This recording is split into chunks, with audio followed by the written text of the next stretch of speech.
నాగార్జునది N convention కూలగొట్టిండు. ఏం చెప్తాడు రేవంత్ రెడ్డి కానీ వాళ్ళ ప్రభుత్వ పెద్దలు కానీ అధికారులు కానీ ఏం చెప్తారంటే తమ్మిడికుంట చెరువును ఆ ఎఫ్టీఎల్ జోన్లో, ఆ తమ్మిడికుంట చెరువు ఎఫ్టీఎల్ జోన్లో ఎన్ కన్వెన్షన్ ఉంది కాబట్టి కూలగొట్టినామని అంటారు. సరే, ఓకే, ఎన్ కన్వెన్షన్ కూలగొట్టిరు.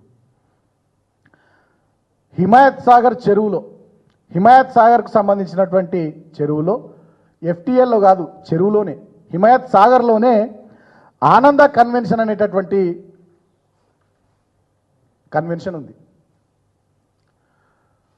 తమ్మిడికుంట చెరువులో ఎఫ్టీఎల్ జోన్లో, బఫర్ జోన్లో ఉన్నటువంటి ఎన్ కన్వెన్షన్ కూలగొట్టిన ఈ మొగోడు, ఈ సిపాయి, హైదరాబాద్లోని చెరువుల్ని రక్షించే రక్షకుడు రేవంత్ రెడ్డి హిమాయత్ సాగర్ చెరువులో కట్టినటువంటి ఆనంద కన్వెన్షన్ ఎందుకు కూలగొట్టలేడు?